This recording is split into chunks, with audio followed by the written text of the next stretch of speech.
cut the crap.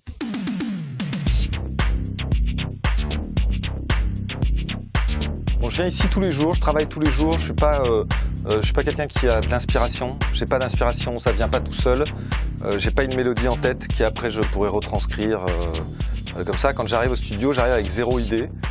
Et donc j'ai besoin de ce matériel, j'ai besoin du matériel pour générer des sons qui vont après me donner des idées, pour générer des mélodies ou des sons. Et en général, donc moi je travaille plutôt sur des sonorités. Alors avant j'utilisais les samples, j'en utilise encore un petit peu, ou des synthés. Et après sur les synthés je fais un peu n'importe quoi. Ça crée des sons, des mélodies, et à partir de là je travaille. Mais voilà, j'ai pas d'inspiration. Si je suis pas au travail, il n'y a pas de morceaux qui vont se créer. Donc du coup j'ai besoin de travailler tout le temps parce qu'il y a pas mal de déchets. Et j'ai besoin de pas mal de jouets. En fait tout ça donc moi je travaille avec des instruments analogiques, j'ai beaucoup de hardware. Et en fait c'est un peu des jouets, j'en change souvent parce que c'est à chaque fois ça qui me donne l'inspiration justement. Quand il y a un synthé que je connais trop, j'ai des automatismes dessus et du coup ça m'amène toujours dans la même direction. Donc en général j'essaie de changer une fois qu'il y a un synthé que je connais trop, je le vends, j'en achète un autre, et là tout d'un coup l'inspiration revient. Un nouveau synthé, c'est 3 nouveaux morceaux.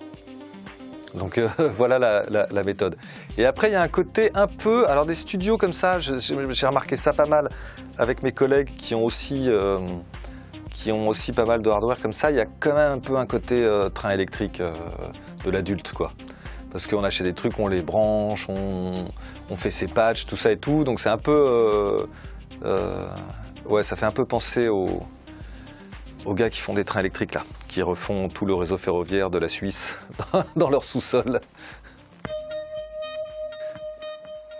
En fait, historiquement, j'ai commencé à faire de la musique électronique, j'avais acheté un sampler.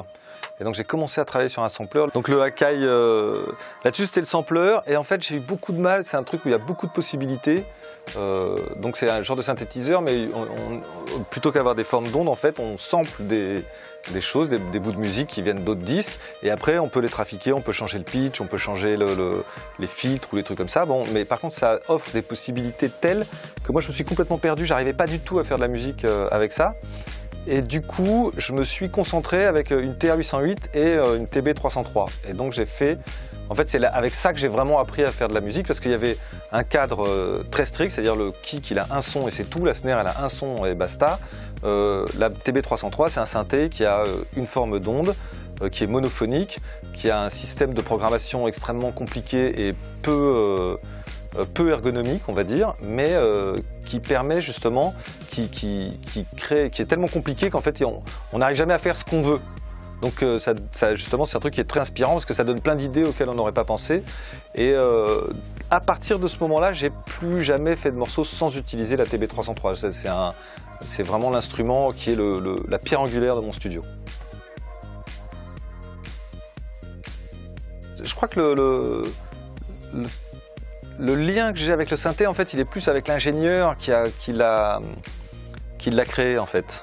C'est-à-dire qu'il y a des boîtes à rythme ou des synthés où, en fait, le contact que j'ai à travers le synthé, c'est vraiment le contact du gars qui a imaginé le truc, qui a imaginé l'ergonomie, qui a décidé, par exemple, la TR-808, il y a quand même le gars qui a dit, bon, bah, le son de grosse caisse, il va être comme ça, on va la programmer comme ça et tout. Et en fait, c'est la connexion avec cette intelligence-là, en fait, qui me plaît.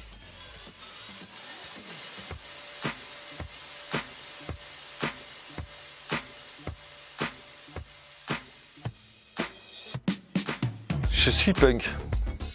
Ma culture est punk en fait. Moi, avant la musique électronique, j'écoutais du punk. J'ai commencé la musique en jouant dans un groupe de punk. Et j'ai découvert justement avec la techno un mouvement qui était beaucoup plus authentiquement punk que les punks. Parce que finalement, le punk avait un côté nos futurs, on s'en branle de tout, mais qui était finalement extrêmement dans le spectacle et dans le... C'est-à-dire que moi, le mec qui a écrit Nos Futurs sur son blouson et qui passe 2 heures à faire sa crête et aller chez le coiffeur pour qu'elle soit bien teinte en verte et tout, il y a un côté où ça matche pas. Et donc c'est vrai que la techno, j'ai découvert un monde où les artistes se cachaient derrière leur musique, où il y avait un truc beaucoup plus anti-système qui était beaucoup plus sincère, on va dire, que ce que j'ai découvert dans le punk.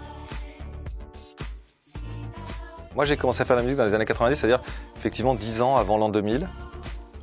Et surtout, en fait, au début, avant même de faire de la musique, c'est quand j'ai découvert la techno dans les raves, où j'ai eu c'était le vent du futur qui soufflait dans notre gueule assez fort. Moi, j'ai toujours aimé les films de science-fiction et des trucs comme ça, et la musique dans les films de science-fiction des années 70-80 a toujours été le truc le moins futuriste en général. Les gars imaginaient des univers incroyables, et dès qu'il y avait de la musique du futur, elle était toujours toute pourrie, elle n'était pas du tout future.